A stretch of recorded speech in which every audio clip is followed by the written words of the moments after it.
প্রিয় শিক্ষার্থী বন্ধুরা, আশা করি সবাই ভালো আছেন, সুস্থ আছেন এবং নিরাপদে আছেন। আজকে আমরা পেনাল কোডের সর্বশেষ ক্লাসটি করব। তারপরে আগামীকাল পরীক্ষা এবং আপনাদের গত পরীক্ষার রেজাল্টের কাজও চলছে। আশা করি আজকে রাত্রে আমি রেজাল্ট দিয়ে দিতে পারবো। টপিক 6 আজকে পড়বো, দুইটা টপিক পড়বো, টপিক 6 এবং 7। টপিক 6-এ আছে আবার কয়েকটি টপিক: থেফট, চুরি; এক্সটর্শন, বলপূর্বক আদায় বা চাঁদাবাজি, বা আমরা এটাকে জোরপূর্বক আদায়ও বলতে পারি; রবারি অ্যান্ড ডাকৈতি। এখানে আমরা 8টি প্রশ্ন পড়ব। দণ্ডবিধি সংশ্লিষ্ট ধারা উল্লেখপূর্বক চুরি, বলপূর্বক আদায়, দস্যুতা ও ডাকাতি সংজ্ঞায়িত করুন। এটা প্রথমে আছে। তো এই যে 4টি প্রধান অপরাধ, সেগুলো সম্পর্কে আমরা একটু জেনে নিই, সংজ্ঞা বা কনসেপ্ট ক্লিয়ার হয়ে নিই। চুরি শুধুমাত্র অস্থাবর সম্পত্তির ক্ষেত্রে হতে পারে। স্থাবর সম্পত্তি কখনো কিন্তু চুরি করা যায় না, স্থাবর সম্পত্তি চুরির আওতায় পড়ে না। তবে কিছু কিছু স্থাবর সম্পত্তি চুরি করার জন্য তা প্রথমে অস্থাবর সম্পত্তিতে পরিণত করা হয়, কেননা চুরি করার জন্য সম্পত্তি স্থানান্তর জরুরি। আর শুধুমাত্র অস্থাবর সম্পত্তি স্থানান্তর করা সম্ভব। এক জায়গা থেকে আরেক জায়গায় নিয়ে যেতে হলে সেটা স্থাবর হলে হবে না, অর্থাৎ ভূমির সাথে লেগে আছে, সেটা কি করে নিয়ে যাব। তবে ভূমি থেকে যদি বিচ্ছিন্ন করে ফেলি, তাহলে সেটা আবার স্থাবর থেকে অস্থাবর হয়ে যায়। যেমন গাছ কাটার সঙ্গে সঙ্গে সেটা স্থাবর সম্পত্তি থেকে অস্থাবর সম্পত্তিতে রূপান্তরিত হয়। কোন স্থাবর সম্পত্তিকে চুরির উদ্দেশ্যে অস্থাবর সম্পত্তিতে পরিণত করার সাথে সাথে সাথে সাথে বানানটা ঠিক করে নেবেন, চুরির অপরাধ সংঘটিত হয়েছে মর্মে পরিগণিত হয়। মানে গাছ কাটার সঙ্গে সঙ্গেই সেটা মালিকের জমিতে থাকলেও সেটা চুরি হবে। গাছ স্থাবর সম্পত্তি, কারণ মাটির সাথে লেগে আছে, কাটার সঙ্গে সঙ্গে সেটা চুরি হয়ে যাবে যদি চুরি করার উদ্দেশ্যে কাটা হয় সেক্ষেত্রে। দণ্ডবিধির 378 ধারায় চুরির সংজ্ঞা প্রদান করা হয়েছে। অত্র ধারা মতে চুরির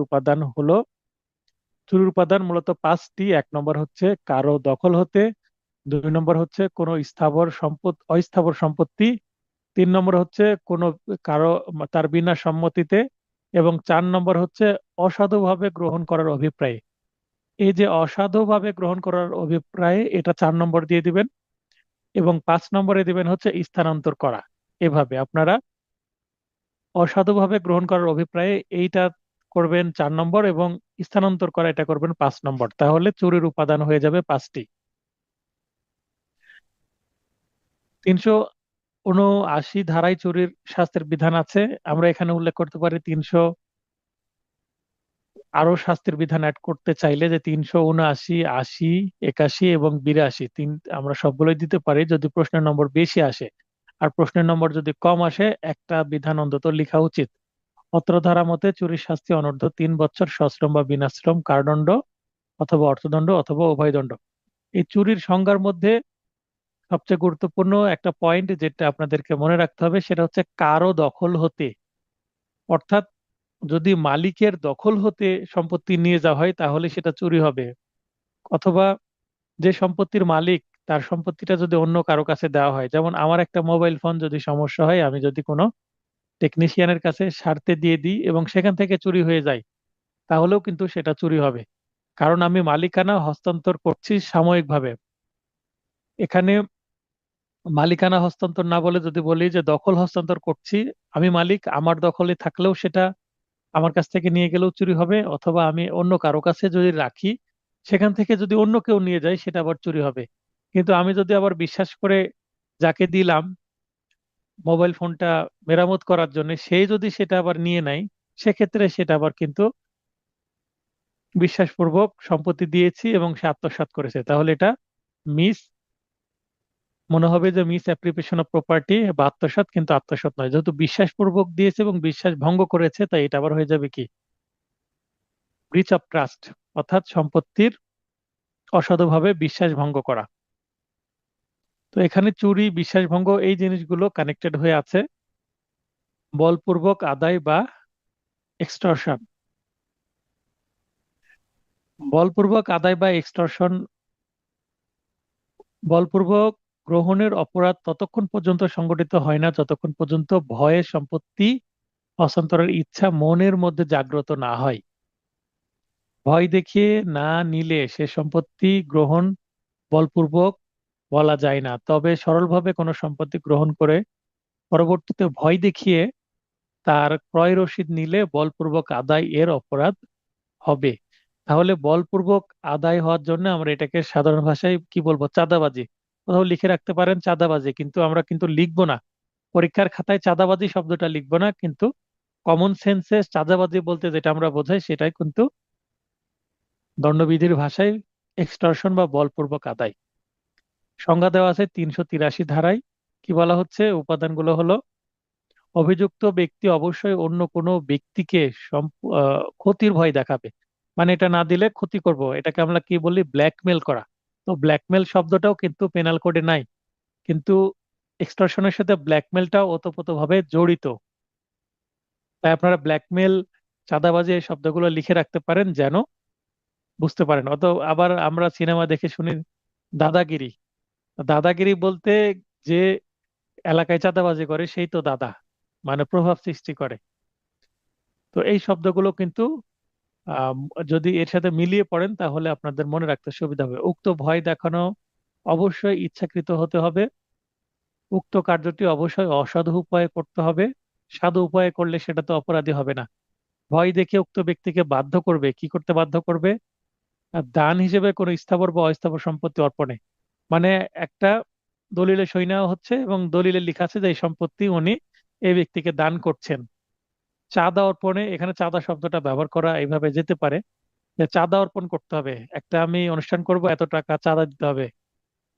বা একটা প্রতিষ্ঠান একজন তৈরি করছে, একটা বাড়ি তৈরি করছে, যেমন কেউ যদি একটা পুকুর খনন করতে চায় বা একটা ফ্ল্যাট তৈরি করতে চায়, একটা বিল্ডিং তৈরি করতে চায় বা একটা ফ্যাক্টরি তৈরি করতে চায়, তাহলে এলাকার অনেক মানুষজন চলে আসে চাঁদা নেওয়ার জন্য। নেতা পাতি নেতা, অনেক সময় আমরা যাদেরকে কি বলি আর্জেন্ডার, হিজড়া, তারা এসেও চাঁদা দাবি করে। তো এগুলো, তারা যে চাঁদা দাবি করে হিজড়ারা, এটাও কিন্তু কি হবে, এক্সটর্শনের মধ্যে পড়বে।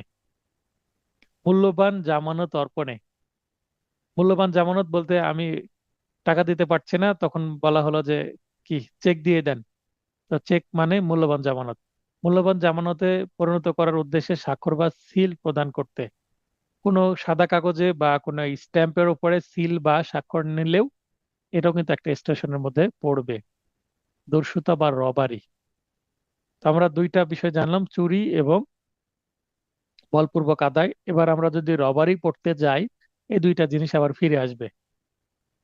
390 ধারায় সংজ্ঞা দেওয়া হয়েছে। বলা হচ্ছে যে প্রত্যেক দস্যুতায় হয় চুরি নচেত বলপূর্বক আদায় এর উপাদান থাকবে। মানে দস্যুতা হতে হলে তার মধ্যে চুরি আর বলপূর্বক আদায়ের যে কোনো একটি থাকতেই হবে। চুরির একটি গুরুতর বা ভয়াবহ রূপই হচ্ছে দস্যুতা। তেমনি বলপূর্বক আদায় যদি তাৎক্ষণিক ভয় দেখায়, ভয়াবহ রূপ ধারণ করে, তাহলে সেটা হয়ে যাবে দস্যুতা। তার মানে রবারি আর কিছুই না, চুরি এবং বলপূর্বক আদায়েরই একটা গুরুতর রূপ। চুরি যখন দস্যুতায় পরিণত হয়, চুরির সময় স্বেচ্ছায় কোনো ব্যক্তির মৃত্যু ঘটানো বা আঘাত প্রদান বা বেআইনি বাধা প্রদান করলে, উক্তরূপ চেষ্টা করলে বা উক্তরূপ চেষ্টা করলে, মানে চুরি করতে গেছে, এই, ধরা পড়তে যাওয়ার সম্ভাবনা তৈরি হয়েছে, মালিক ধরতে যাবে, লোকজন ধরতে যাচ্ছে, সে অস্ত্র বের করে কি করছে, মৃত্যুর ভয় দেখাচ্ছে, আমাকে আটকালে কিন্তু মেরে দিব, বা আঘাতের ভয় দেখাচ্ছে, অথবা বেআইনি বাধা প্রদান করার চেষ্টা করছে, বা কোন রকম অন্যরকম অ্যাটেম্প করছে উক্তরূপ, যেন আটকাতে না পারে আসামিকে, সেক্ষেত্রে কিন্তু এটা দস্যুতা হয়ে যাবে। তার মানে প্রথমত উদ্দেশ্য ছিল চুরি, কিন্তু ঘটনা বেগতিক হয়ে গেছে, পরিস্থিতি চোরের অনুকূল থেকে প্রতিকূলে চলে গেছে, সে ধরা পড়ার মতো অবস্থায় চলে গেছে, তখন সে অস্ত্র বের করে কি করছে, এটাকে নিজেকে সেভ করার চেষ্টা করছে, তখনই সে চুরি আর চুরি থাকবে না, সেটা বলপূর্বক আদায় হবে না, সেটা দস্যুতা হয়ে যাবে। মৃত্যু, আঘাত বা বেআইনি বাধার তাৎক্ষণিক ভয়, এই যে তাৎক্ষণিক ভয় শব্দটা খুবই মাথার মধ্যে ঢুকিয়ে নেন। তাৎক্ষণিক ভয় শব্দটা থাকলেই সেটা কি হয়ে যাবে, দস্যুতা হয়ে যাবে। এরপরে আমরা দেখব বলপূর্বক আদায় কিভাবে দস্যুতায় পরিণত হয়। যে ব্যক্তিকে ভয় দেখানো হচ্ছে তার নিকটে উপস্থিত থাকা, তার মানে বলপূর্বক আদায়ের জন্য, মানে চাঁদাবাজি করার জন্য ব্ল্যাকমেল করতে হয়। ব্ল্যাকমেল মানে তো কোনো না কোনো ভয় দেখানো। তো ওই ব্ল্যাকমেল যদি দূর থেকে দেখানো হয় মোবাইল ফোন বা চিঠির মাধ্যমে, তাহলে সেটা ব্ল্যাকমেলই বা দর্শতায় পরিণত হবে না, সেটা বলপূর্বক আদা হিসাবেই থাকবে। কিন্তু যদি সন্নিকটে সামনে দাঁড়িয়ে যদি ভয় দেখায় যে যা কিছু আছে দিয়ে দেন, না হলে কিন্তু খবর আছে, বা মেরে ফেলবো, বা আঘাত করবো, পা ভেঙে দেবো, সেক্ষেত্রে সেটা কিন্তু কি হয়ে যাবে, দর্শিত হয়ে যাবে। কামরুল হাসান ভাই, উক্ত বলপূর্বক আদায়ের সময় কোনো ব্যক্তিকে বা তার কোনো আত্মীয়কে মৃত্যু, আঘাত বা বেআইনি বাধার তাৎক্ষণিক ভয় দেখালেও কিন্তু সেটা কি হয়ে যাবে, বলপূর্বক আদায় থেকে দর্শিত হয়ে যাবে। উক্ত ব্যক্তিকে কোনো স্থাবর বা অস্থাবর সম্পত্তি অর্পণে বাধ্য করলেও কিন্তু সেটা বলপূর্বক আদায় থেকে কোথায় চলে যাবে, দস্যুতায় চলে যাবে। তার মানে এভাবে মনে রাখবেন, চুরি বা বলপূর্বক আদায়ের সাথে তাৎক্ষণিক ভয় যুক্ত হলে সেটা হয়ে যায় দস্যুতা বা রবারি। কামরুল হাসান ভাই কথা বলেন। ভাই, আমার একটা কোশ্চেন আছে এখানে। হ্যাঁ, মনস্তাত্ত্বিক ভাবে যদি কাউকে ভয় দেখানো হয়, মানে যে তুই এটা না দিলে তোর এই ক্ষতি হবে, মানে একটা সহজ সরল লোক পেলো, হ্যাঁ, তাকে এভাবে ভয় দেখালো যে এখানে দান করতে হবে, দান না করলে তোর ক্ষতি হয়ে যাবে, এইভাবে কাউকে যদি ব্ল্যাকমেল করে টাকা নেওয়া যায়, সেটা কিন্তু মানে এই বলপূর্বক আদায় হবে কিনা? অবশ্যই আদায় হবে বলপূর্বক। আর যদি তাহলে কাছাকাছি ওটা থাকা হয়, যদি বলে এখনই দিতে হবে, না হলে জি, এখনই এই হবে, তাহলে এটা আবার দর্শুতা হয়ে যাবে, মানে প্রস্তুতা ইনস্ট্যান্ট। হয়ে যাবে। দর্শুতা হচ্ছে খুব দ্রুত সংঘটিত হয়, কারণ দর্শুতা করে ওখান থেকে তো পালাতে হবে তাদের। আর বলপূর্বক আদায়ে পালানোর কোনো কারণ থাকে না, কারণ সে দাদা টাইপের লোক, এলাকার খুবই গন্ডা পান্ডা লোক, সে চাঁদাবাজি করে ওখানেই থাকবে, পালাবে না। আর দর্শুতা হচ্ছে সেখান থেকে দ্রুত ঘটনাটা ঘটিয়ে পালিয়ে চলে যাবে, তাই ইনস্ট্যান্ট ঘটনা ঘটাতে হবে। ঠিক আছে, বুঝলেন? জি। আচ্ছা, নয়েজ না হলে লাইনে থাকেন। ডাকাতি 391 আছে, 390 দর্শুতা, 391 ডাকাতির সংখ্যা আছে। এখানে বলা হচ্ছে পাঁচ বা ততোধিক ব্যক্তি যখন, এখন অনেকে লাইনে আসার চেষ্টা করছেন, তাদেরকে লাইনে নিয়ে নিই। আচ্ছা, হ্যাঁ, রনি আপু লাইনে কথা বলতে চাচ্ছেন। আসসালামু আলাইকুম। ওয়ালাইকুম আসসালাম, বলেন। তাত্ত্বিক ভয়ের ব্যাপারটা যদি মানে ওই যে অপরাধমূলক ভীতি প্রদর্শনে তো এরকম একটা ব্যাপার আছে যে তুমি এটা না করলে আল্লাহর গজব পড়বে তোমার উপরে, এই হবে ও হবে, এই ভয়টা তো ওই জায়গায় হয়, এটা কি এখানেও হবে? হ্যাঁ, এখানেও হবে। কি কারণে এখানেও হবে, ভয় দেখিয়ে যদি আমি কোনো কিছু আদায় করতে চাই তাহলে তো সেটা অবশ্যই এক্সটর্শন হবে। আর ভয় দেখিয়ে আমি কোনো কিছু যদি আদায় করি, মানে এখানে মনিটারি গেইন থাকতে হবে। যেমন আমরা ওই এখানে যে তো একটা এখানে বড় আছে। এখানে তো একটা শক্তিশালী লোক ভয় দেখাচ্ছে, সে কি এরকম মানসিক ভয় দেখাবে? মানসিক ভয় দেখিয়েও ভুল বুঝিয়েও টাকা দাবি করলে, এখানে টাকা যদি যুক্ত থাকে বা সম্পত্তি যদি যুক্ত থাকে তাহলে সেটা এক্সটর্শনই হয়ে যাবে। আচ্ছা আচ্ছা, এটাই ক্লিয়ার করার কথা ছিল স্যার, থ্যাংক ইউ। হ্যাঁ, সেটাই। মানে ওখানে যদি শুধুমাত্র ভীতি প্রদর্শন হয়, সেক্ষেত্রে মনিটারি গেইনের কোনো বিষয় থাকবে না। বুঝতে পেরেছেন? মানে জি স্যার। আনলফুল গেইন আমরা পড়লাম না, আনলফুল গেইন এবং লস। তো এখানে আনলফুল গেইন থাকতে হবে এক্সটর্শনের জন্য। তো সেখানে আমি ভয় দেখালাম যে তুমি যদি এখানে যাও তোমার এই হবে ওই হবে, এভাবে ভয় দেখানো হচ্ছে, অভিশাপ দেওয়া হচ্ছে। তো সেইটা শুধুমাত্র ভয়ের মধ্যেই থাকবে, কিন্তু ওই ভয় দেখানোকে কেন্দ্র করে যদি আমি কোনো কিছু অর্থ আদায় করতে চাই, যেমন এক্সটর্শনের সাজাতে দেখবেন যে অনেকগুলো সেকশন আছে পানিশমেন্টের, পানিশমেন্ট ফর এক্সটর্শন, এখানে কিন্তু অনেকগুলো কি আছে, ভীতি প্রদর্শন বা মিথ্যা মামলা দিব, এরকম কিন্তু অনেক কনটেক্সট আছে, বা বিভিন্ন পরিস্থিতি উল্লেখ করা আছে, এই পরিস্থিতিতে এই ধরনের সাজা। তাই মনস্তাত্ত্বিক ভয়, সে ভয়টা যে রকমই হোক না কেন, যে কোনো ভয় দেখে যদি টাকা নেওয়ার বা সম্পত্তি নেওয়ার উদ্দেশ্য হয়, তাহলে সেটা এক্সটর্শনই হবে। জি স্যার। আচ্ছা, আকাশ ভাই লাইনে আসেন। আসসালামু আলাইকুম স্যার। হ্যাঁ, ওয়ালাইকুম আসসালাম, বলেন। স্যার এখানে এই যে মনস্তাত্ত্বিক ভয় যেটা কথা বলা হইতেছে স্যার, এখানে তো স্যার আমার মনে হচ্ছে যে যদি প্রভাবিত করা হয় তাহলে তো সেটা স্যার 415 বা 420 দ্বারা চলে যাবে স্যার। যদি প্রভাবিত করে, মনস্তাত্ত্বিক ভাবে প্রভাবিত করে যদি কাউকে কোনো কিছু হস্তান্তর করতে বাধ্য করা হয়, তখন কি সেটা স্যার প্রতারণার মধ্যে চলে যাবে না? এখন মনস্তাত্ত্বিক ভয় আমি দেখাচ্ছি, সেটা যদি প্রতারণামূলক ভাবে দেখানো হয় তাহলে 15 বা 420-এর মধ্যে যেতে পারে, কিন্তু প্রতারণা আর মনস্তাত্ত্বিক ভয়ের মধ্যে পার্থক্য আছে। প্রতারণাতে তো কখনো ভয় থাকে না, আবারও বলছি, ভয় এক জিনিস, প্রতারণা ভিন্ন জিনিস। প্রতারণা ছলচাতুরি করা হয়, সেখানে ভয়ের কোনো এলিমেন্টই থাকে না। না স্যার, এটা তো ঠিক আছে, কিন্তু তারা যে প্রভাবিত করতে পারলে তো সেটা সেটা এই প্রতারণার দিকে চলে যায়। প্রভাবিত, ওখানেও প্রভাব ঠিক আছে, প্রতারণার মধ্যে ভয় থাকে না। যে প্রতারক সে চেষ্টাই করবে যে আমি যার সাথে প্রতারণা করছি সে যেন ভয় না পাই, মানে খুব সুন্দরভাবে স্মুথ ভাবে যাওয়ার চেষ্টা করে। আমি কি বোঝাতে পারলাম? মানে স্যার হচ্ছে যদি যদি যার মনস্তাত্ত্বিক ভাবে যদি ভয় থাকে তাহলে সেটা দস্যুতার মধ্যে যাবে, আর যদি ভয় না থেকে যদি প্রভাবিত করে ভয় ছাড়া, সেটা স্যার প্রতারণার দিকে যাবে। প্রতারণার দিকে যাবে। এখানে যদি ভুল বুঝে ছলনার মাধ্যমে কোনো কিছু আদায়ের চেষ্টা করে সেখানে 420 যাবে, বা 415 ধারাতে প্রতারণা হবে। এখানে ভয় শব্দটা থাকবে না। প্রতারক কখনো ভয় দেখায় না, প্রতারক ভুল বুঝিয়ে অর্থ আদায়ের চেষ্টা করে। ঠিক আছে? জি স্যার। লোভ দেখাইতে পারে, প্রতারণাতে লোভ দেখাতে পারে। হ্যাঁ, হ্যাঁ, লোভ দেখাতে পারে, বিভিন্ন প্ররোচনা দিতে পারে, কিন্তু সেখানে ভয় দেখাবে না। ভয় দেখালে তো চলে যাবে অনেকটা। মনে করেন যে বড়শি দিয়ে মাছ ধরা, ধরি মাছ না ছুঁই পানির মতন।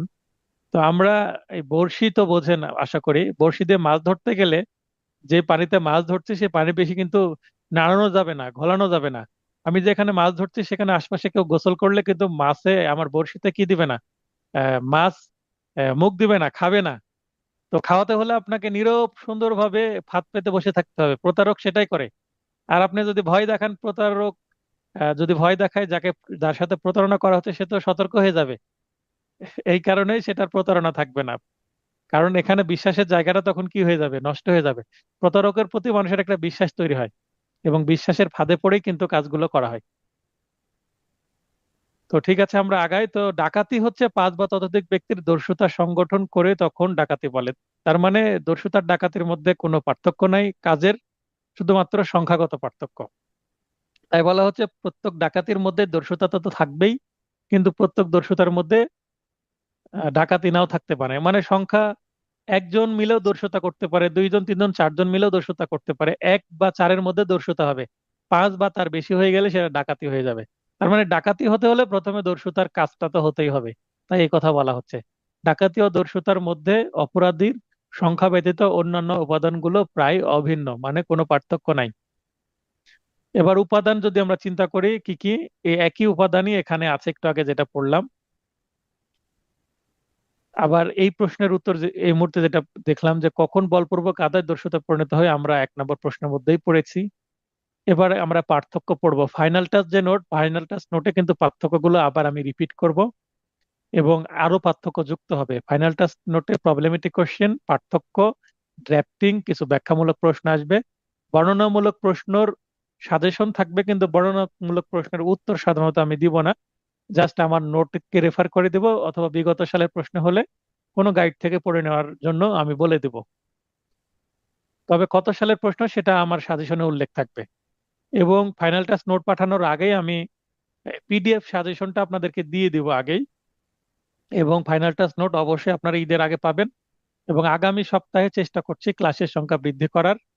আর এই মে মাসে রিভিশন ব্যাচও শুরু করে দেব আমি, অর্থাৎ এই এই নোটটা মে মাসের শেষের দিকে শেষ হয়ে যাবে, এবং মে মাসের শেষে রিভিশন ব্যাচ বা ফাইনাল টাচ নোটের ক্লাস ঈদের আগেই শুরু হয়ে যাবে।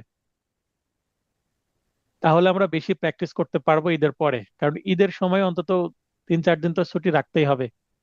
চুরি ও বলপূর্বক আদায়ের মধ্যে পার্থক্য, তাহলে আমরা এইটা দণ্ডবিধি 1860 এবং ফৌজদারি কার্যবিধি, এই দুইটা আইনের বিধানকে টার্গেট করে কিন্তু পার্থক্য করব। আমরা ফৌজদারি কার্যবিধির 2য় তফসিলের বিধান আমরা দেখব। যদি আমরা ধারাগত পার্থক্য দেখি, 378-এ চুরি এবং 383-তে হচ্ছে।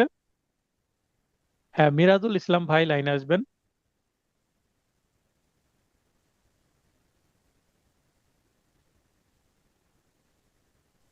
তাহলে আসসালামু আলাইকুম সংজ্ঞা। স্যার, শুনতে পাচ্ছেন? ওয়ালাইকুম আসসালাম। হ্যাঁ, হ্যাঁ, শুনতে পাচ্ছি, বলেন। স্যার, এই ক্লাস বর্ধিত করার কথা বললেন। স্যার, হুম, যেহেতু আজকে হলো আমরা নোটিশ পেয়ে গেছি পরীক্ষার, হুম, হুম। অর্থাৎ 28শে জুন সম্ভব, মানে আমাদের পরীক্ষা। হ্যাঁ, তো সেক্ষেত্রে স্যার হলো হচ্ছে ক্লাস যেটা বাড়াইতে চাচ্ছেন সেটা ঈদের আগে যথাসম্ভব আমরা বাড়ায় নিলেই সেটাই ভালো হবে আমাদের জন্য, যেহেতু আপনি বললেন ঈদের 3-4 দিন বন্ধ রাখতে হবে, আর তারপরে কিন্তু 28 তারিখ খুব সন্নিকটে।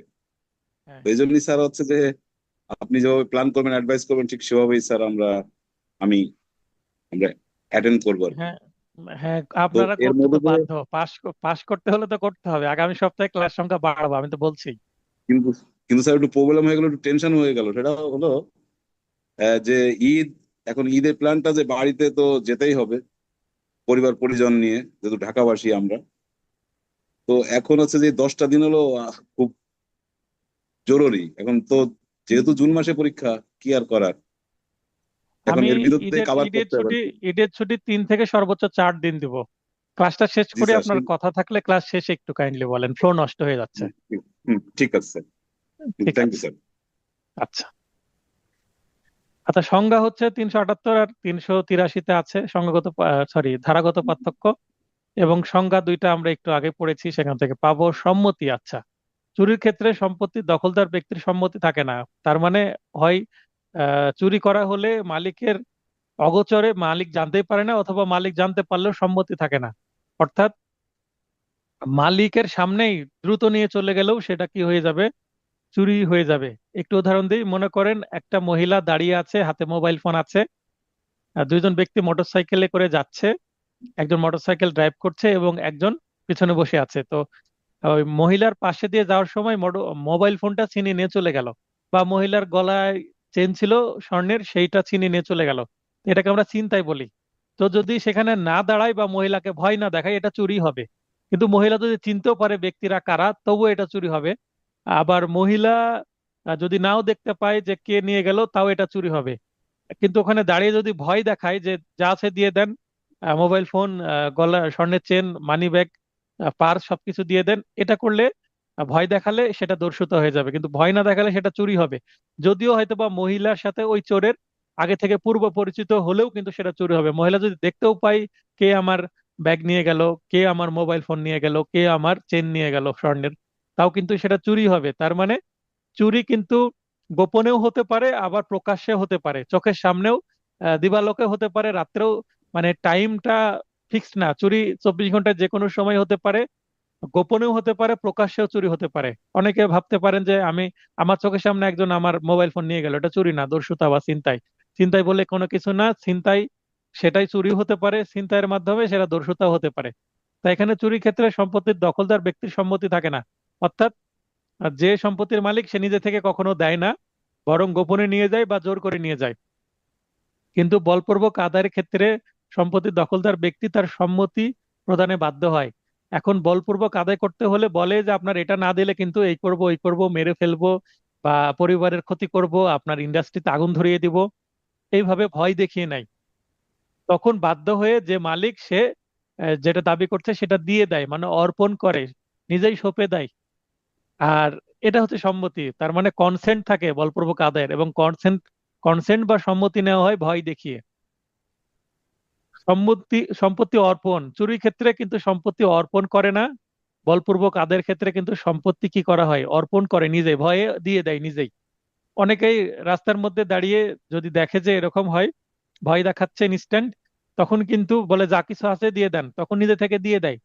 তো যেহেতু ইনস্ট্যান্ট এবং সামনাসামনি ভয় দেখাচ্ছে, তখন এই বলপূর্বক আদায়টা আবার দস্যুতায় পরিণত হয়ে যাবে। আর দূর থেকে যদি মোবাইল ফোনে ভয় দেখায় বা ব্ল্যাকমেল করে, তখন সেটা এক্সটর্শনই থাকবে। বা কোনো লোক মারফত যদি ভয় দেখায় সেক্ষেত্রেও, বা চিঠি দিয়ে ভয় দেখায় সেই ক্ষেত্রেও। তো এই যে মাঝখানে দেখেন কিছু আমি ল্যাঙ্গুয়েজ ইউজ করছি, অন্যদিকে, তারপর কিন্তু, এই শব্দগুলো ইউজ করবেন সেন্টেন্সের মাঝখানে। সম্পত্তির প্রকৃতি, চুরি কিন্তু শুধুমাত্র অস্থাবর সম্পত্তির ক্ষেত্রে হবে। আর দস্যুতা, সরি, বলপূর্বক আদায় স্থাবর অস্থাবর উভয় ক্ষেত্রেই হবে। সম্পত্তি স্থানান্তর, চুরির ক্ষেত্রে সম্পত্তি অবশ্যই কি করতে হবে, স্থানান্তর করতে হবে। তার মানে স্থানান্তর আবশ্যক, এক জায়গা থেকে আরেক জায়গায় মুভ করতে হবে। কিন্তু বলপূর্বক আদায়ের ক্ষেত্রে আদায়কৃত সম্পত্তিটির স্থানান্তর আবশ্যক নয়। মনে করেন একটা পুকুর নিয়ে নিলাম, একজনকে চাপ সৃষ্টি করে তার একটা পুকুর আছে লিখে দিল আমাকে, তাহলে ওই পুকুরটাকে এক জায়গা থেকে আরেক জায়গায় নিয়ে যেতে পারবো? নিয়ে যাওয়া সম্ভব না। তাহলে স্থাবর সম্পত্তি হলে সেটা নিয়ে যাওয়ার দরকার নাই। তার মানে যেখানে থাকবে সেখানেই থাকবে, কিন্তু মালিকানা পরিবর্তন হয়ে যাবে। বল প্রয়োগ, চুরি ক্ষেত্রে বল প্রয়োগ আবশ্যক নয়, কিন্তু বল প্রয়োগ আদায়ের ক্ষেত্রে অবশ্যই বল প্রয়োগ থাকবে।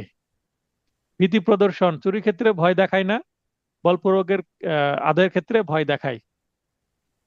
অপরাধের মাত্রা, চুরি অপেক্ষাকৃত বলপূর্বক আদায় গুরুতর অপরাধ। এগুলো আমরা দেখলাম পেনাল কোডের আলোকে পার্থক্য। এবার আমি ফৌজদারি কার্যবিধির দ্বিতীয় তফসিলেও কিছু পার্থক্য লক্ষ্য করা যায়। চুরির ক্ষেত্রে বিনা পরোয়ানায় অভিযুক্ত ব্যক্তিকে গ্রেপ্তার করা যাবে, তার মানে ওয়ারেন্ট ছাড়াই গ্রেপ্তার করা যাবে, তার মানে এই অপরাধটা কি কগনিজেবল অফেন্স। কিন্তু বলপূর্বক আদায়ের ক্ষেত্রে বিনা পরোয়ানায় অভিযুক্ত ব্যক্তিকে গ্রেপ্তার করা যাবে না, তার মানে বলপূর্বক আদায়ের ক্ষেত্রে থানায় মামলা করা যায় না, শুধুমাত্র আদালতে মামলা করা যায়। আর চুরি ক্ষেত্রে থানায় আদালতে উভয় ক্ষেত্রে মামলা করা যায়। বলপূর্বক আদায় নন কগনিজেবল অফেন্স। জামিন যোগ্যতা, চুরির অভিযোগ জামিন অযোগ্য অপরাধ। চুরি করলে কিন্তু জামিন পাওয়া সহজে যায় না, কিন্তু বলপূর্বক আদায় করলে সহজে জামিন পাওয়া যায়। কেন? আমার যুক্তি হচ্ছে চুরি যে করে সে কিন্তু গোপনে চুরি করে বা চুরি করে পালিয়ে যায় এলাকা থেকে, গা ঢাকা দেয়, আন্ডারগ্রাউন্ড হয়ে যায়। কিন্তু যে বলপূর্বক আদায় করে সে কিন্তু আন্ডারগ্রাউন্ড হয় না, তার মানে সে এলাকাতেই থাকে এবং বুক ফুলিয়ে ঘুরে বেড়ায়। তাই একে জামিন দিলে সে পলাতক হবে না।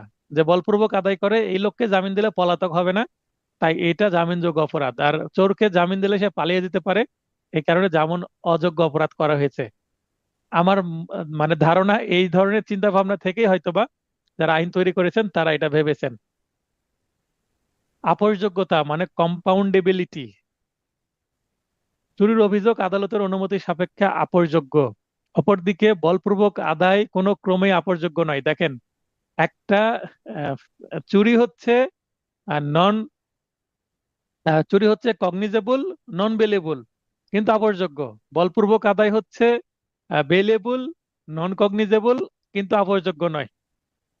কেন আপোষযোগ্য নয়? কারণ দাদাগিরি করে যদি প্রমাণ হয়ে যায়, মামলা বোঝা যায়, তাহলে এটা আপোষ হবে না, কারণ তাকে সাজা দিতেই হবে। বিচারিক আদালত, কোন আদালত কর্তৃক বিচার হয়? চুরির অভিযোগ যে কোনো জুডিশিয়াল ম্যাজিস্ট্রেট কর্তৃক বিচার্য বা বিচার করতে পারবেন যে আইনি জুডিশিয়াল ম্যাজিস্ট্রেট। অন্যদিকে বলপূর্বক আদায়ের অভিযোগ কেবল মেট্রোপলিটন ম্যাজিস্ট্রেট বা প্রথম শ্রেণীর বা দ্বিতীয় শ্রেণীর ম্যাজিস্ট্রেট কর্তৃক বিচার্য, অর্থাৎ তৃতীয় শ্রেণীর ম্যাজিস্ট্রেট বিচার করতে পারেন না। বাস্তবে যদিও তৃতীয় শ্রেণীর ম্যাজিস্ট্রেট বলে কোনো কোর্টই নাই, আইনে শুধু আছে। এখানে 13টা পয়েন্ট আমি দিয়েছি। প্রশ্ন যদি 5 নম্বরের জন্য আসে আপনারা 7টা পয়েন্টের মতো লিখবেন, আর প্রশ্ন যদি বেশি নম্বরের জন্য আসে, 7 নম্বরের জন্য আসে, 10-এর উপরে লেখার চেষ্টা করবেন। বেশি পয়েন্ট দিচ্ছি বেশি মনে রাখার জন্য। এবং আইন বেশি জানলে আপনার ক্ষতি কি? পরীক্ষা মানে প্রবলেম এই আপনার পার্থক্যমূলক প্রশ্নে যত বেশি পয়েন্ট লিখবেন তত আহ নম্বর বেশি পাওয়ার সম্ভাবনা আছে, 5-এ 5 পাওয়ার সম্ভাবনা আছে। দস্যুতা ডাকাতির পার্থক্য, দস্যুতা ডাকাতির পার্থক্য আর কি পড়ে দিব? সংখ্যাগত পার্থক্য এটাই। ধারাগত পার্থক্য আছে 90 আর 91, 390 আর 91। সংজ্ঞা তো আমরা জানি একটু আগে থেকে, অপরাধী সংখ্যা 1 থেকে 4, আর এখানে 5। অপরাধের মাত্রা অবশ্যই ডাকাতি গুরুতর অপরাধ দস্যুতার চেয়ে। আর বিচারিক আদালত কোন আদালত কর্তৃক বিচার্য?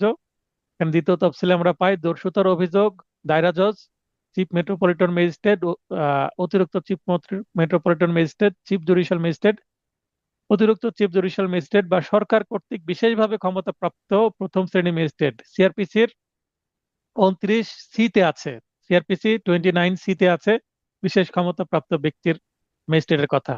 অপরদিকে ডাকাতির অভিযোগ শুধুমাত্র দায়রা জজ কর্তৃক বিচার্য। ডাকাতির মামলা কিন্তু দায়রা জজ ছাড়া অন্য কোর্ট বিচার করতে পারে না। এছাড়া অপরাধ দুইটির উপাদান বিশ্লেষণ পূর্বক বলা যায় যে, একটু আগে যেটা আমরা পড়লাম, প্রত্যেক ডাকাতি দস্যুতা, কিন্তু প্রত্যেক দস্যুতা ডাকাতি নয়। ডাকাত ও দস্যুতার মধ্যে অপরাধীর সংখ্যা ব্যতীত উপাদানগুলো প্রায় অভিন্ন। এখানে 5টা মাত্র পার্থক্য করা যায়, এর বেশি করা যায় না, তাই 5টাই দিয়েছি। এরপরে আমরা প্রবলেমেটিক প্রশ্ন পড়ব। ক, নির্দিষ্ট অবস্থায় খ কে ধরে রেখে। আচ্ছা, এই যে ধরে রেখে শব্দটা দ্বারা কি বোঝাচ্ছে? হ্যাঁ মেরাজুল ভাই লাইনে আছেন, বলেন। স্যার এই চুরি এবং দস্যুতা এবং বলপূর্বক আদায় বা ডাকাতি এবং চুরির মধ্যে পার্থক্য যখন আমরা লিখবো, তখন কি স্যার এর সাথে পার্থক্যের শাস্তি কি এবং শাস্তির যে পার্থক্যটা সেটা কি উল্লেখ করা যেতে পারে কি? অবশ্যই উল্লেখ করা যাবে, আরো সেটা ক্রিয়েটিভ হলো, ভালো হলো। যদি জি স্যার, থ্যাংক ইউ। যদি দেখবেন দুইটাতেই সাজা সেম হয় তাহলে তার পার্থক্য হলো না, যদি সাজা না, ভিন্নতা থাকে তাহলে আপনি পার্থক্য দিতে পারবেন। জি স্যার, ঠিক আছে, থ্যাংক ইউ ধন্যবাদ। স্যার। আচ্ছা, আমার পরবর্তী এডিশনে এইটাই পার্থক্য আমি যুক্ত করে দিব, আমার নলেজে আসেনি, চলে আসলো। Thank you. আচ্ছা, এবার আমরা প্রবলেমেটিক প্রশ্ন পড়ি। দেখেন, ক নির্দিষ্ট অবস্থায় খ কে ধরে রেখে, আচ্ছা এখানে ধরে রেখে শব্দটা দ্বারা কি বোঝাচ্ছে? খ কে ধরে রেখে মানে এখানে নিয়ন্ত্রণ বা কন্ট্রোল করা হচ্ছে, তার মানে এখানে সম্মুখে আছে, কাছে আছে। তো এখানে ধরে রেখে বলতে নিয়ন্ত্রণ করা হচ্ছে, তার মানে ইনস্ট্যান্ট সামনে আছে, এখানে কি করছে? নিয়ন্ত্রণ করছে। এই ধরে রেখের মধ্যে প্যাচ লাগানো আছে। প্রতারণামূলক খ এর সম্মতি ব্যতিরেকে তার পোশাকত, এখানে সম্মতি ব্যতিরেকে, এটা দ্বারা মনে হবে যে আপনার চুরি করছে, আসলে চুরি নয়। পোশাক হতে টাকা ও রত্ন নিয়ে নেয়, তার মানে পকেট বা কোথাও তার ব্যাগ আছে, তার মধ্যে থেকে কি নিয়েছে? টাকা নিয়ে নিয়েছে, বা তার স্বর্ণের অলংকার নিয়ে নিয়েছে। কাজটি করার জন্য ক ইচ্ছাকৃতভাবে খ কে অন্যায়ভাবে নিয়ন্ত্রণ করে, যে এখানে কন্ট্রোল বা নিয়ন্ত্রণ আছে। ক এর অপরাধ, কি অপরাধ করেছে, কোন অপরাধ করেছে, কারণ সহ উত্তর দিন। অবশ্যই আপনাকে ধারা উল্লেখ করতে হবে। তাহলে ঘটনা বিচার্য বিষয় আমরা বললাম, প্রাসঙ্গিক আইন 390 অনুসারে এটা কি হয়ে যাবে? দর্শুতা হয়ে যাবে। কেন দর্শুতা হয়ে যাবে? চুরির সময় স্বেচ্ছায় কোনো ব্যক্তির মৃত্যু ঘটানো বা আঘাত প্রদান বা বেআইনি বাধা প্রদান বা উক্ত রূপ চেষ্টা করা। তাহলে এখানে দেখেন, এই যে বেআইনি বাধা প্রদান, তো একজনকে আমি যদি ধরে রাখি, নিয়ন্ত্রণ করি, তার মানে বাধা প্রদান করা হলো না, তাকে আমি চলতে দিচ্ছি না। তার মানে এইটা কিন্তু প্রথমে চুরি হচ্ছিল, সম্মতি ছাড়া যেহেতু নিচ্ছিলাম, চুরি হচ্ছিল। তাহলে চুরি এটা রবারি বা দস্যুতায় পরিণত হয়ে গেছে, তাকে আমি জোর করে ধরে রেখেছি। তাই তাই এখানে আমরা সিদ্ধান্ত বলতে পারি যে তথ্য এবং 390 ধারা বিধান মতে এটা কি হয়ে যাচ্ছে? দস্যুতা হয়ে যাচ্ছে, দস্যুতার অপরাধ হচ্ছে। কেননা ক নির্দিষ্ট অবস্থায় খকে ধরে রেখে নিয়ন্ত্রণ করেছে, আর প্রতারণামূলক ক্ষয়ের সম্মতি ব্যতি রেখে ক্ষয়ের পোশাক হতে টাকা ও রত্ন নিয়ে নিয়েছে। উক্ত কাজে কয়ের শারীরিক উপস্থিতি, তার শারীরিক উপস্থিতি বলতে ঘটনাস্থলে উপস্থিত ছিল। আমরা জানি ঘটনাস্থলে উপস্থিত থাকলে সেখানে কি হওয়ার সম্ভাবনা বেড়ে যায়? দস্যুতা হওয়ার সম্ভাবনা বেড়ে যায়। ও ককে অন্যায়ভাবে তাৎক্ষণিক ভীতি ও নিয়ন্ত্রণ, তাৎক্ষণিক ভীতি বা নিয়ন্ত্রণ চুরিটি এই ক্ষেত্রে দস্যুতায় পরিণত হয়েছে। তার মানে এখানে চুরি থেকে যে দস্যুতা হয়েছে, এটা আপনার নিজের ভাষাতেও দিলে হয়ে যাবে। এভাবে যদি উল্লেখ করতে পারেন, আর 390 ধারা যদি উল্লেখ করতে পারেন, 5-এ 5 পাবেন। আমি 80% খাতা দেখা হয়ে গেছে। এই যে ব্রেক, কিছুক্ষণ পরে ব্রেক শুরু হবে, ব্রেকে আরো 3-4টা দেখা হয়ে যাবে। তারপরে পরে ব্রেকে দেখা হয়ে যাবে। ক্লাস শেষে আমি আজকে রাত্রেই খাতাও দিয়ে দিব, এবং এই যে ভিডিও আছে এই ভিডিওটাও কিন্তু হয় রাত্রেই হয়ে যাবে, অথবা সকাল থেকে এই ভিডিওটাও কিন্তু আপনারা পেয়ে যাবেন, কারণ কালকে পরীক্ষা আছে। আর এরপর থেকে ইনস্ট্যান্ট পাবেন, যেমন শুক্রবারে যে পরীক্ষাটা নেব, শুক্রবারে রাত্রে রেজাল্ট দিব, অথবা শনিবারে রেজাল্ট পেয়ে যাবেন আশা করি। আর ডিলে হবে না, কারণ আপনাদের এমসিকিউ ভালোভাবে প্রস্তুতি নেওয়ানোর জন্য আমার আদালতের অনেক মামলা পেন্ডিং হয়ে গেছিল কাজ। তো সেগুলো আমি এই সপ্তাহতে করতে গিয়ে আপনাদের খাতা দেখতে দেরি হয়েছে। এটা আপনারা জানেন যে আপনাদের এমসিকিউ এর জন্য অনেক সময় আমি দিয়েছি, ঢাকাতে অবস্থান করছিলাম। আরেকটা আমরা পড়ি সমস্যা। ক তার নিজের ব্যবহারের উদ্দেশ্যে একটি নৌকা তৈরি করার জন্য খ এর জমিতে তার সম্মতি। এখন নিজের ব্যবহারের জন্য, তার মানে উদ্দেশ্য তার খারাপ। খ এর জমিতে তার সম্মতি ব্যতীত একটি গাছ কেটে ফেলে। তাহলে ক ক্ষয়ের জমিতে, তাহলে জমিটা হচ্ছে ক্ষয়ের, তাহলে গাছটাও ক্ষয়ের, এবং গাছ কাটছে কে? ক। তাহলে ক কোন অপরাধ করেছে? ক অবশ্যই চুরি করেছে, কারণ একটু আগে বললাম আমি, চুরির সংজ্ঞার মধ্যে অস্থাবর সম্পত্তি স্থাবর কখন হয়? যখন ভূমি থেকে বিচ্ছিন্ন করা হয়, গাছ কাটার সঙ্গে সঙ্গে সেটা চুরি হয়ে যাবে, যদিও সেই ভূমি থেকে এখনো টেনে নিয়ে যায়নি। পড়ে নিবেন, তাহলে বুঝতে পারবেন। দেখেন, খুব ছোট উত্তর। এই ধরনের প্রশ্ন আসলে আপনাকে এইভাবে যদি প্রশ্নের উত্তর লিখেন, তাহলে 5-এ 5 পাবেন। 378 দ্বারা কথা অবশ্যই উল্লেখ করতে হবে। যদি শাস্তি উল্লেখ করতে, যে প্রশ্নে আমি কিন্তু শাস্তি চাইনি, যদি এই প্রশ্নের সাথে আমি যুক্ত করে দিই যে কয়ের কি শাস্তি হতে পারে, তাহলে শাস্তি 379-তে হবে। কেন 79? কারণ এখানে উন্মুক্ত স্থানে চুরি করছে, 379 হবে। এখানে যদি আবার কয়ের সাথে ক্ষয়ের যদি সম্পর্ক বলি, যে কয় ক্ষয়ের মধ্যে একটা সম্পর্ক আছে, কি সম্পর্ক? সে তার চাকর, তাহলে কিন্তু আবার 381-তে চলে যাবে। 82-তে কখন যাবে? যখন সে সাথে আহ, প্রস্তুতি যে ধরা পড়ার সময় সে যদি আঘাত করার প্রস্তুতি নাই, তার মানে পরিস্থিতি বলে দিবে যে সেটা 79 না 80 না 81 না 82, এভাবে আমাদের দেখতে হবে। এরপরে আমরা পড়বো পরের প্রশ্ন, প্রবলেমেটিক। কয়েকজন ডাকাত, এখানে শব্দটা বলে দিছি ডাকাত, তার মানে 5 জনের বেশি আছে। বা এখানে ক খ গ ঘ উম 5 জন বললেও এটা ডাকাত হবে। কয়ের বাড়িতে ডাকাতি করে সেই সময় ক বাধা দিলে খ ব্যতীত অন্য সবাই ডাকাতগণ ককে হত্যা করতে উদ্যত হয়। তার মানে এখানে খ ভালো মানুষ, খ নিষেধ করে যে ভাই মারার দরকার নেই, জিনিসপত্র নিয়ে তাড়াতাড়ি আমরা চলে যাই। কিন্তু অন্য ডাকাতগণ শেষ পর্যন্ত ককে হত্যা করে। তাহলে এই প্রশ্ন দ্বারা আপনাদের কনফিউশন তৈরি হতে পারে যে খ তো মনে হয় ভালো মানুষ, এই খ এর কোনো শাস্তি হবে কিনা। অনেকে বলতে পারে যে না, খ এর শাস্তি হবে না, খ তো বাধা দিয়েছিল, অন্যদেরকে নিষেধ করেছিল এই হত্যা করতে, কিন্তু তারপরেও কিন্তু মালিককে হত্যা করে ফেলেছে অন্যরা। খ তো মালিককে বাঁচানোর চেষ্টা করেছিল, তাই মনে হতে পারে যে খ এর শাস্তি হবে না। কিন্তু 396 ধারায়, 91 ধারায় কি আছে? এটা যে ডাকাতি, ডাকাতির সংজ্ঞা আছে। আর আমরা এখানে চলে যাব 396 ধারায়। 396 ধারার তারে কিন্তু সকলের সাজা সমান হবে। ডাকাতিতে অংশগ্রহণ করলে এখানে ক্ষয়ের সাজাও কিন্তু কি। হ্যাঁ, আলোচনা করছিলাম প্রবলেমেটিক প্রশ্ন যে খ এর শাস্তি হবে কিনা বা তার কোনো অপরাধ হবে কিনা। যেহেতু সে ডাকাত দলে ছিল এবং সে ডাকাত অনুষ্ঠান হওয়ার সময় খুন হয়েছে, তাই 396 ধারা অনুসারে সকলের শাস্তি একই রকমই হবে।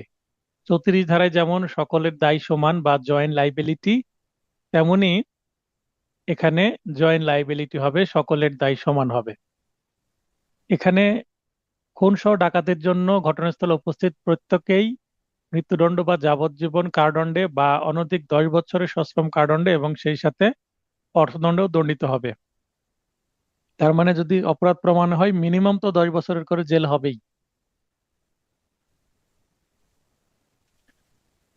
এরপরে topic 7, criminal misappropriation of property, মানে সম্পত্তি আত্মসাৎ বা তছরূপ।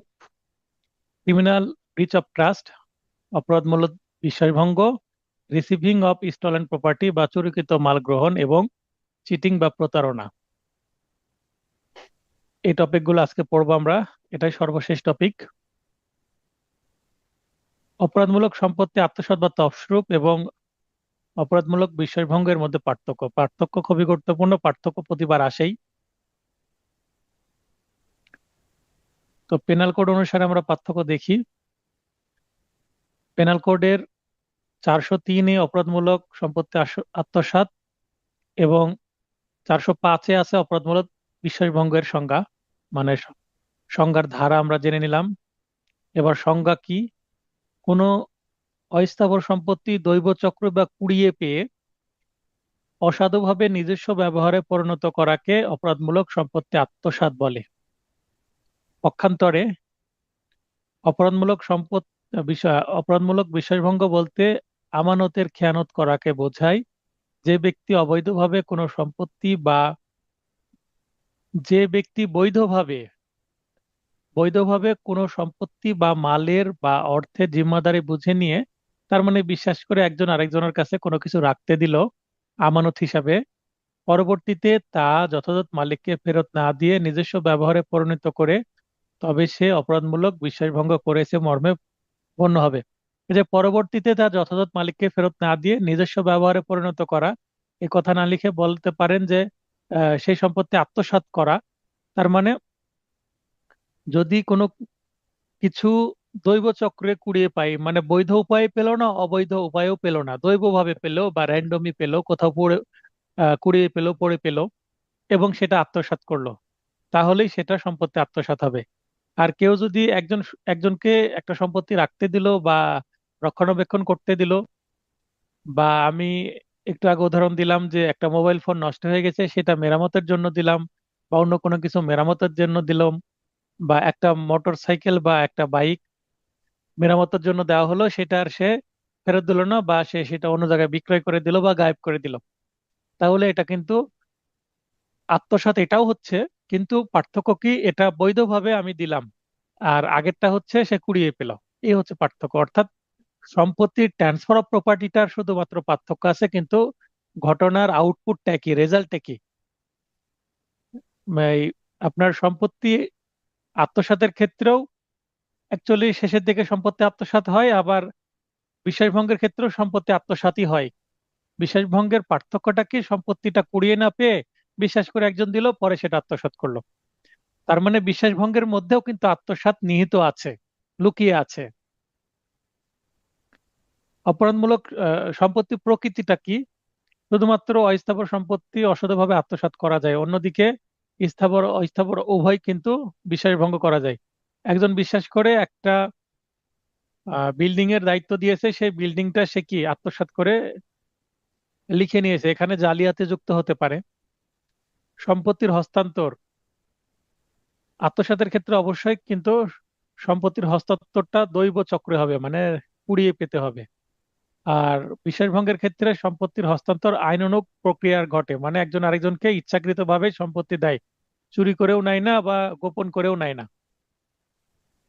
চুক্তিগত সম্পর্ক, এখানে অপরাধী ও ভিকটিমের মধ্যে চুক্তিগত সম্পর্ক থাকা আবশ্যক নয় আত্মসাতের ক্ষেত্রে, কিন্তু অপরাধমূলক বিশ্বাসভঙ্গের ক্ষেত্রে অপরাধী ও ভিকটিমের মধ্যে চুক্তিগত সম্পর্ক থাকা আবশ্যক। এই যে আমি একটা মোবাইল ফোন নষ্ট হয়ে গেল, আরেকজনকে দিলাম, এখানে মনে হচ্ছে যে চুক্তি নাই, কিন্তু চুক্তি আছে। কি চুক্তি? এটা অলিখিত একটা চুক্তি, যে আমি তাকে দিলাম, সে আমার মোবাইল ফোনটা রিপেয়ার করে দিবে, রিপেয়ারিং এর যে কস্ট সেটা আমি দিলাম, আমার মোবাইল ফোন আবার ব্যাক করে দিবে।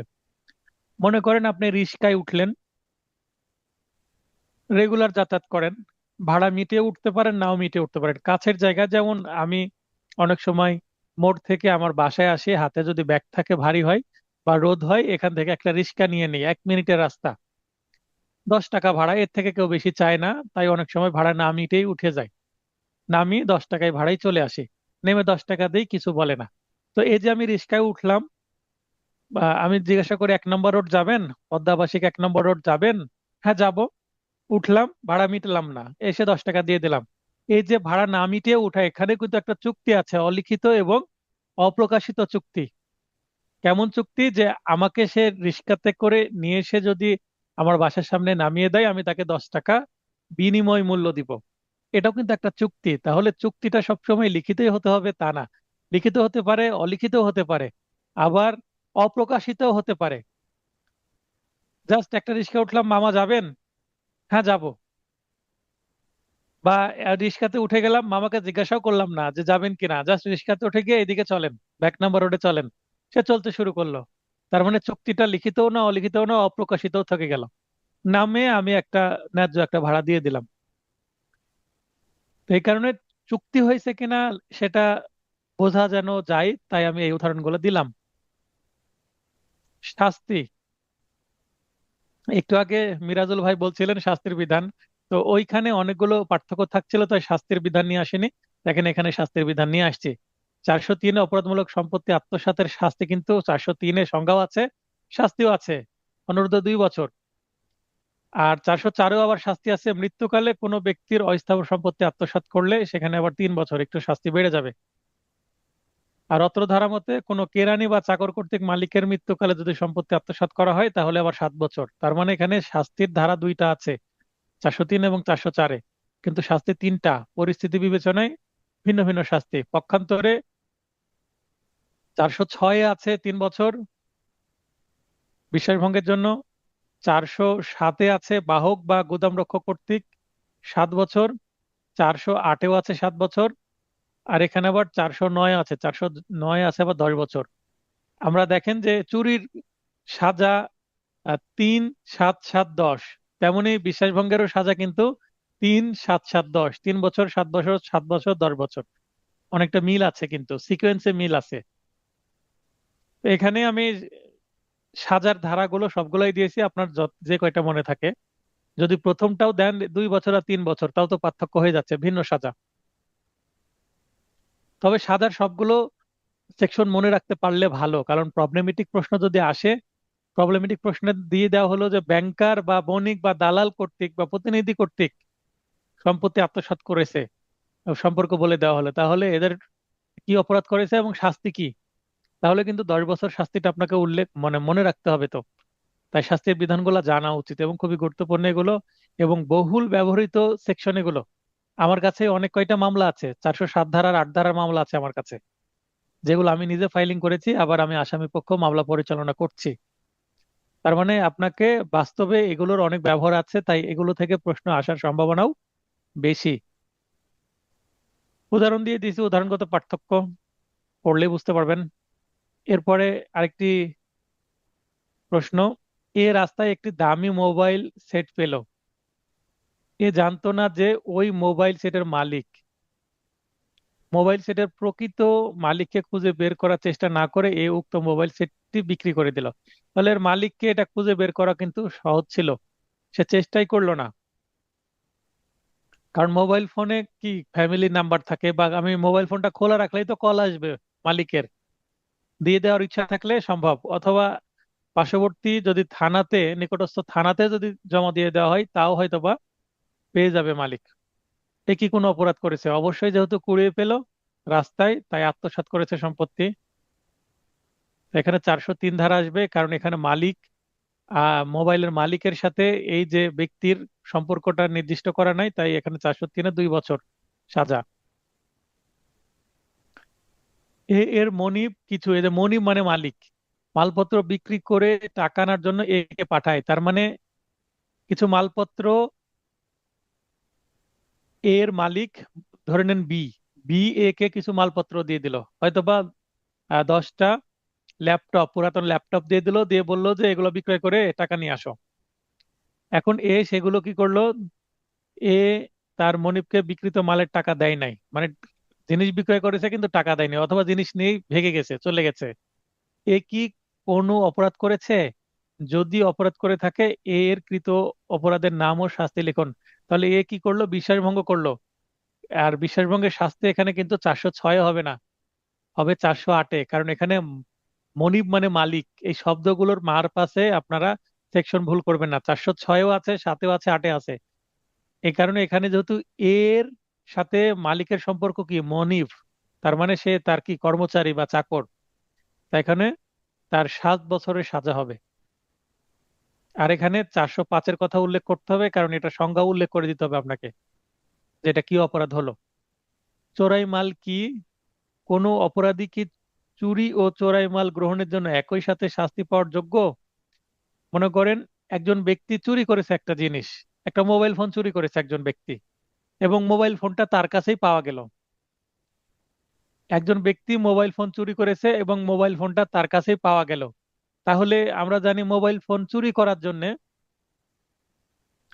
379 বা 380-তে সাজা হতে পারে। বাড়ি থেকে চুরি করলে 380, তো 380-তে তাকে সাজা দিব না, আবার তার কাছে মোবাইল ফোনটা পাওয়া গেল, তার মানে আলামত উদ্ধার হলে 411 ধারায় হয়, চোরাই মাল পাওয়া গেছে। তাই তাই একই ব্যক্তির নামে 379 বা 80, তার সাথে 411 একসঙ্গে যুক্ত করা যায় কিনা?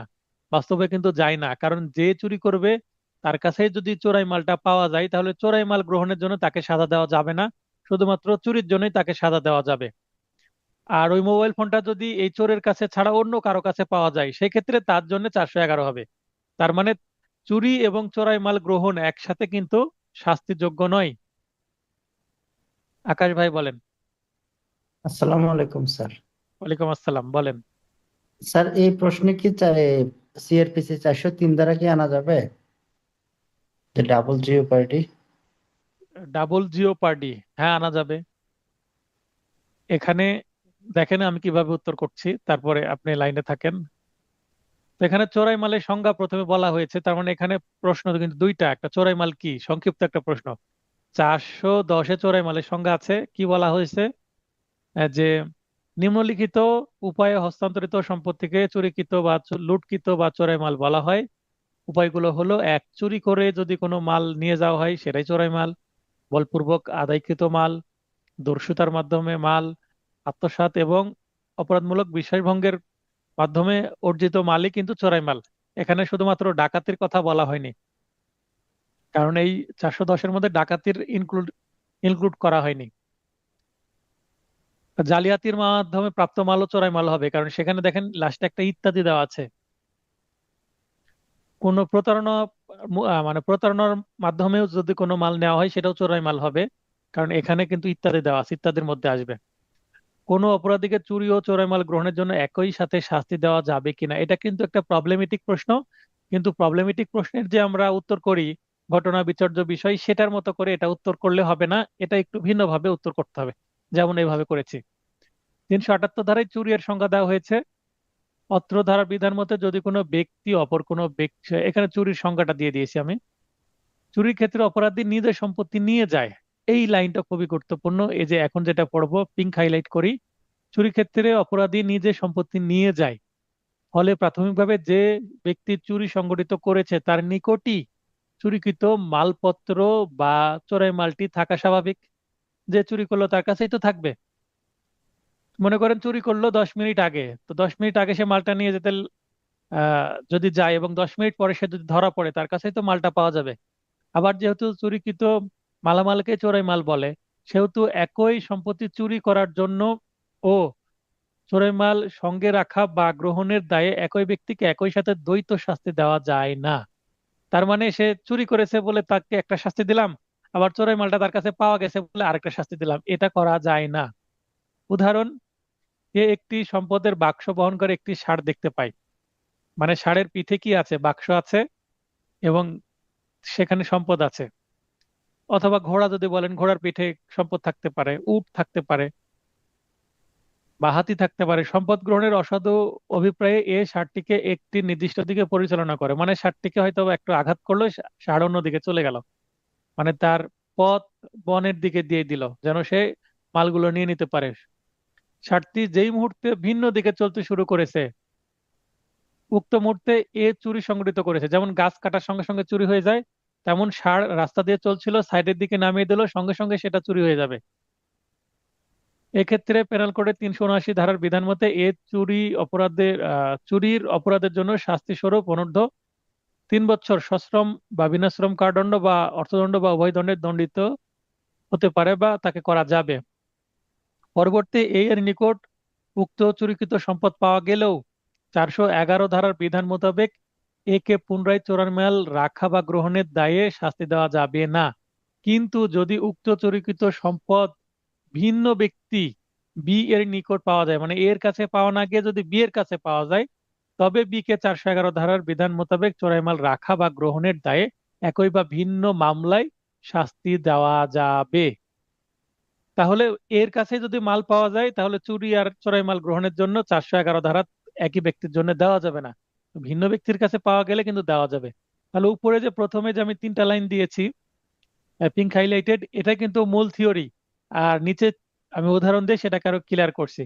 আকাশ ভাই যেটা বলছেন ডাবল জিওপার্ডি বা ফৌজদারি কার্যবিধির 403 ধারা আসবে কিনা, 403 ধারা নিয়ে আসা যায়, কিন্তু এখানে ঘটনা যেহেতু আমি এক সময় ঘটছে, 403 ধারায় ডেফিনেটলি 2টা মামলা থাকতে হয়। একবার বিচার করা হয়ে গেছে, তারপরে তো পরে তারকে আবার বিচার করা যাবে কি না, আমার প্রশ্নে কিন্তু সেটা নাই। আমার প্রশ্ন দেখেন, কোন অপরাধী কি চুরি ও চোরাইমাল গ্রহণের জন্য একই সাথে শাস্তি পাওয়ার যোগ্য? তার মানে চুরি, যদি প্রশ্নটা এরকম হতো যে চুরির জন্য একবার সাজা হয়েছে, পরে তাকে চোরাইমাল গ্রহণের জন্য আবার তাকে সাজা দেওয়া যাবে কি না, তার মানে ঘটনা যদি 2টা দেখানো হয়, প্রথমে একটা এবং পরে আরেকটা, তাহলে মামলা 2টা, সেক্ষেত্রে ডাবল জিওপার্ডি বা ফৌজদারি কার্যবিধির 403 ধারা আমরা অবশ্যই নিয়ে আসবো। তো এখানে নিয়ে আসার দরকার নাই, কারণ মামলা তো একটাই। ক্লিয়ার হলেন আকাশ ভাই? জি স্যার। মানে প্রশ্ন যদি ঘুরিয়ে করা হয় এটা, যে তাকে চুরির জন্য একবারে সাজা দেওয়া হলো এবং মামলা নিষ্পত্তির পর জানা গেল যে চোরাই মালটা তার কাছে পাওয়া গেছে, পরবর্তীতে তাকে আবার চোরাই মাল গ্রহণের জন্য শাস্তির আওতায় নিয়ে আসা যাবে কি না, তখন ডেফিনেটলি আপনাকে 403 ধারা নিয়ে আসতে হবে। তাহলে সে প্রশ্নটা কোথায় চলে যাবে? ফৌজদারি কার্যবিধির আন্ডারে চলে যাবে, পেনাল কোডের আন্ডারে প্রশ্ন থাকবে না। এ ধরনের প্রশ্ন আছে ডেফিনেটলি সিআরপিসি তে। তবে এভাবে কানেকশন তৈরি করতে পারছেন, খুবই ভালো লক্ষণ, এভাবে ভাবতে হবে অবশ্যই। প্রতারণা কি, প্রতারণার উপাদানগুলো কি কি? তাহলে প্রতারণার সাজা আমরা সংজ্ঞা পাবো 403-এ। প্রতারণার সংজ্ঞা বারবার বারবার এমসিকিউ রিটেনেও আসে কেন? অনেকে প্রতারণা বলতে 420 ছাড়া কিছু বোঝে না। 415-তে প্রতারণার সংজ্ঞা আছে, মাঝখানে 416, 17, 18, 19 এগুলো যে আছে এগুলো অনেকে জানেই না, বা জানলেও গুরুত্ব দিয়ে মনে রাখতে পারে না। 420 প্রতারণা মানে 420 মনে করে, তাই এই সংজ্ঞা বারবার আসে চিটিং এর। যদি কোনো ব্যক্তি অসাধুভাবে অপর কোনো ব্যক্তির দেহ, মন, সুনাম বা সম্পত্তির ক্ষতি সাধন করে বা করার চেষ্টা করে, তাহলে সে ব্যক্তি প্রতারণা করেছে মর্মে পরিগণিত হবে। এখানে কি কোথাও লেখা আছে কারো সম্পত্তি নিয়েই নিয়েছে? ক্ষতি করে বা ক্ষতি করার চেষ্টা করে, তার মানে এখানে যে প্রতারণা করবে তার অর্থনৈতিক অর্জন নাও থাকতে পারে, অন্যের দেহ মন সুনাম বা সম্পত্তির ক্ষতি করতে পারলে বা ক্ষতির চেষ্টা করতে পারলে, এবং সেটা অবশ্যই কি অসাধুভাবে এবং ছলনার মাধ্যমে করতে হবে, না হলে সেটা আবার মিসচিপ হয়ে যাবে। আবার ডিফ্যামেশনও হয়ে যেতে পারে। তার মানে প্রতারণার সাথে এখানে ডিফ্যামেশনের একটা লিঙ্ক থাকতে পারে, এই যে যদি তার সুনামের ক্ষতি করে তাহলে কি মানহানি হয়ে যেতে পারে। তারপরে যদি শুধুমাত্র ক্ষতি করে তাহলে মিসচিপ বা ক্ষতি হয়ে যেতে পারে 425। এখানে 415-তে কি এখানে ছলনা বা প্রতারণা থাকতে হবে, এখানে ভুল বোঝাবুঝির বিষয় থাকতে হবে। অত্র ধারার ব্যাখ্যায় বলা হয়েছে যে অসাধুভাবে তথ্য গোপন করানো অত্র ধারার তাৎপর্যাধীনে প্রতারণা মর্মে পরিগণিত হবে। যেমন আমি একটা উদাহরণ দিই, মজার কিছু উদাহরণ। আমি যেহেতু আপনাদের কোচিং করাই আর আমি লোক নিয়োগ করব এরকম ভাবছি, অন্তত আমার এই কোর্টের কিছু কাজ করে দেওয়ার জন্য, ড্রাফটিং রেডি করে দেওয়ার জন্য। তো লোক নিয়োগ করলে আমার চাপটা কমবে। তো আমি রাত্রে যেমন ক্লাস করাচ্ছি, যদি এই ক্লাসটা পরের দিন আমার কোর্ট থাকে, কালকে শুক্রবার কোর্ট নাই, কিন্তু এই মঙ্গলবারে ক্লাস করালে বুধবারে কোর্ট ছিল, তাহলে আমার একটু কোর্টে যেতে দেরি হয়ে যায়। তো কোর্টে দেরি হলে আমি চেষ্টা করি এমন একটা রিক্সায় উঠতে বা একটা গাড়িতে উঠতে যেন আমি দ্রুত যেতে পারি। তো উঠি যে আপনার গাড়ি গতি কেমন, তখন কোনো কথা বলে না। আমি রিক্সাওয়ালাকে বা অটোওয়ালাকে বলি আপনার গাড়ির গতি কেমন, না জোরে যাবে তো, আমার তাড়া আছে, তখন কোনো কথা বলে না। তখন আমার এমনি দেরিতে আরেকটা অপেক্ষা না করে এটাতে উঠে যায়, পরে একটু যে বুঝতে পারে যে আসলে গতি নাই। তাহলে এটাও কিন্তু এক ধরনের কি ছোটখাটো প্রতারণা। তার মানে তথ্য গোপন করলো, আমি জিজ্ঞাসা করলাম উত্তর দিল না, এখন ভাবছি হয়তো বা গতি আছে বলে উত্তর দিল না। কারণ নীরবতায় সম্মতির লক্ষণ, কিন্তু এখানে নীরবতা সম্মতির লক্ষণ ঠিক আছে, কিন্তু এখানে প্রতারণা হয়ে গেল ছোটখাটো। কারণ আর কি করার, বেশি বিরক্ত হয়ে গেলে নেমে গাড়ি চেঞ্জ করি, অথবা ওটাতে যাই এবং বারবার অনুরোধ করে একটু দ্রুত চলেন দ্রুত চলেন।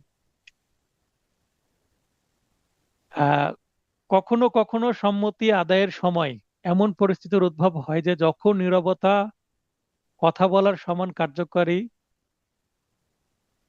লাভ করে, এ ক্ষেত্রে নীরবতার দ্বারা প্রতারণা সংঘটিত হয়েছে বলে গণ্য হবে। যেমন ক্ষয়ের নিকট একটি কারখানার কিছু মেশিন কিনতে চান, এক্ষেত্রে খকে বলে আপনি যদি অস্বীকার না করেন তাহলে আমি ধরে নিব মেশিনগুলো সচল আছে। আচ্ছা, ভাষাটা যদি সহজ করে দিই, যে আপনার মেশিনগুলো তো ঠিক আছে তাই না, তার মানে আমি মেশিন কিনতে গেলাম, ঠিক আছে তাই না, তারপর আমি একটা মোবাইল ফোন কিনতে গেলাম, আমি অফিসিয়াল মোবাইল ফোন নিব, আমি বললাম ভাই এটা অফিসিয়াল মোবাইল ফোন তো নাকি, উনি কোনো কথা বললেন না, আমি ধরে নিলাম অফিসিয়াল, কিন্তু পরে বুঝতে পারলাম এটা আনঅফিসিয়াল, তাহলে অবশ্যই এটা প্রতারণা হয়ে গেল। তো মেশিন আমি জিজ্ঞাসা করলাম ভালো কিনা, সে বলল হ্যাঁ অরিজিনাল মেশিন সচল আছে, পরে দেখা গেল মেশিন গুলো অচল। তাহলে এক্ষেত্রে যদি মেশিন অচল থাকার বিষয়ে অচল থাকার পরেও নীরব থাকেন, মানে কোনো কথা না বলেন, সেক্ষেত্রে অবশ্যই তাহলে এটা কি হবে, নীরবতার মাধ্যমে প্রতারণা হবে। যে প্রতারণা করে, অর্থাৎ প্রতারককে ব্রিটিশ ল্যাঙ্গুয়েজে চিট বলে, চিট কিন্তু এখানে পার্সন, এবং আমেরিকান ইংরেজিতে চিটার বলা হয়। মানে চিট বলতে কিন্তু ব্যক্তিকে বোঝায়, চিটার বলতেও ব্যক্তিকে বোঝায়। তো এখানে একটু রেলিভেন্ট বলে আমি এই দুইটা ইংলিশ দিয়ে দিয়েছি। এটা খুব একটা আবশ্যক নয়, না দিতেও পারেন, আপনাদের বোঝার ক্ষেত্রে দিয়েছি।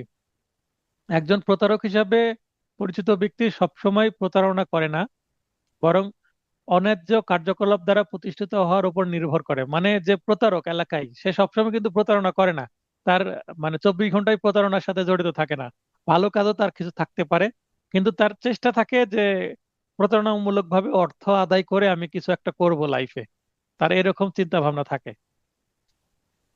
যে চুরি করার অভ্যাস আছে, সে কোনো জিনিসপত্র দেখলেই তার চেষ্টা করবে, মনের মধ্যে সে চলে আসবে নেশা, চৌর্য বৃত্তি বলে, যে একটা কোনো কিছু দেখলাম নিয়ে নেওয়ার জন্য ইচ্ছা করবে, ভালো কোনো কিছু একটা দেখলেই।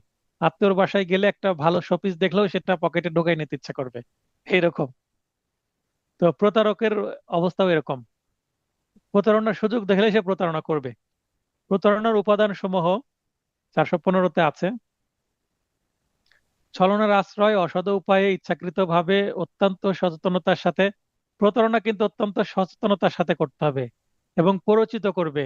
সম্পত্তি অর্পণে প্রলুব্ধকরণ, মানে এই কাজটা প্রতারণা করতে করতে শেষে আউটপুট কি হবে, যেন সম্পত্তিটা আমি পাই। অন্যায়ভাবে ক্ষতি সাধন বা ক্ষতির সম্ভাবনা সৃষ্টিকরণ, এখানে কোথাও কিন্তু ভয়ের কথা লেখা নাই, তার মানে একটু আগে আপনারা যে বলছিলেন প্রতারণার মধ্যে ভয় থাকতে পারে, ভয় নাই। দেখেন, মনস্তাত্ত্বিক ভয়ও নাই এখানে। প্রতারণার মধ্যে, উপাদানের মধ্যে কোনো ভয়ের কানেকশন নাই।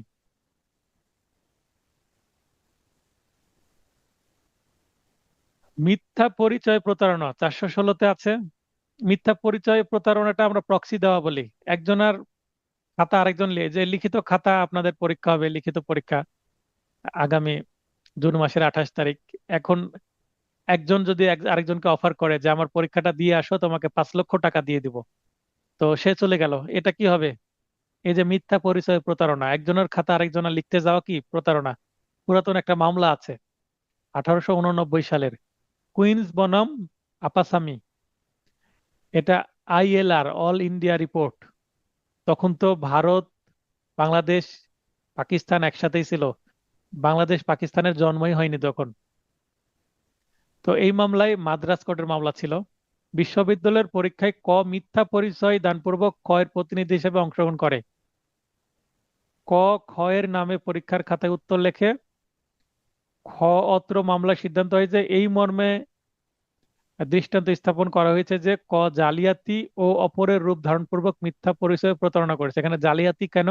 কারণ এখানে ডকুমেন্ট আছে, খাতায় যেহেতু নিজে সই করেছে, তার মানে একজন আরেকজনের সই করেছে খাতায়, তাহলে সই জালিয়াতি করেছে। আর তারপর আরেকজনের নাম লিখছে, তার মানে এখানে ডকুমেন্টারি কি আছে, চিটিং আছে। ডকুমেন্টারি চিটিং মানে জালিয়াতি বা ফর্জারি। আর এখানে অপরাধ রূপ ধারণ করে প্রতারণা তো আছে, মানে দুইটা সেকশন এখানে অ্যাড হবে। এখানে কিন্তু দৃষ্টান্ত সহকারে মিথ্যা পরিচয় প্রতারণা ব্যাখ্যা করুন, ব্যাখ্যা চাওয়া হয়েছে। যদি 3, 4 বা 5 নম্বরের প্রশ্ন যদি আসে, আপনারা এতটুকু লিখতে পারবেন। এখানে যেহেতু একটা কেস ল আছে, এটা দেওয়া জরুরি। তবে আরেকটু বৃদ্ধি করা যেতে পারে উদাহরণ দিয়ে। ক খ কে এই নিশ্চয়তায় 20 লক্ষ টাকা প্রদানের জন্য উৎসাহিত করে। যে উৎসাহিত করা মানে প্ররোচিত করা। ওই টাকা দিয়ে 20টি NOC ও ভিসা সংগ্রহ করে দেবে, কিন্তু উক্ত প্রতিশ্রুতি রক্ষা করতে ব্যর্থ হয় এবং এর নিকট থেকে কোনো টাকা নেওয়ার বিষয়টি চূড়ান্তভাবে অস্বীকার করে। দণ্ডবিধির কোন ধারায় অপরাধ করেছে, মানে এই কাজটা করে দেবো, আমাকে 20 লক্ষ টাকা দেন। 20 লক্ষ টাকা হাতিয়ে নেওয়া হয়ে গেছে, কিন্তু আসলে সে ওগুলা কোনো কিছু করতে পারবে না। তাহলে এখানে 420 ধারার অপরাধ করেছে। প্রতারণা ও সম্পত্তি অর্পণ করার জন্য যদি কোনো ব্যক্তি অপর কোনো ব্যক্তিকে অসাধুভাবে প্ররোচনা করে, তবে উক্ত কাজের জন্য অভিযুক্ত ব্যক্তি অনূর্ধ্ব 7 বছর সশ্রম বা বিনাশ্রম কারাদণ্ড এবং সেই সাথে অর্থদণ্ডও দণ্ডিত হবে। এটা 420 ধারায় বলা আছে। তাহলে 420 ধারায় কিন্তু দুইটা বিষয় আছে। 1 নম্বরে হচ্ছে সেটা প্রতারণা হতে হবে, এবং 2 নম্বরে সম্পত্তি অর্পণও হতে হবে। এই 20 লক্ষ টাকা দিয়ে দিল, তার মানে প্রতারণার সাথে যদি অর্থনৈতিক কানেকশন থাকে, মনিটারি গেইন থাকে, তাহলেই সেটা 420 আসবে। শুধু প্রতারণা হলে 420 আসবে না, টাকা পয়সা লেনদেন থাকতে হবে। তাহলে সিদ্ধান্ত 420 মতে আমরা বলবো যে তার 7 বছর জেল হতে পারে। আবার উচ্চ বেতনের চাকরি দিয়ে বিদেশে পাঠানোর কথা বলে কে 5 লক্ষ টাকা দিতে প্রলুব্ধ করে। এখানে টাকার বিষয় আছে, তার মানে 420 7 বছর। আজকের আলোচনা এতটুকুই। এই যে ঘটনা, বিচার্য বিষয়, প্রাসঙ্গিক আইন, সিদ্ধান্ত, এই 4টা পয়েন্টে লিখতে পারলে খুবই ভালো। আজকে আমি একজনের একটা খাতা শেয়ার করেছি, খুব ভালো লেগেছে। 2 নম্বরের জন্য উনি এই ফরম্যাটটা ফলো করেছেন।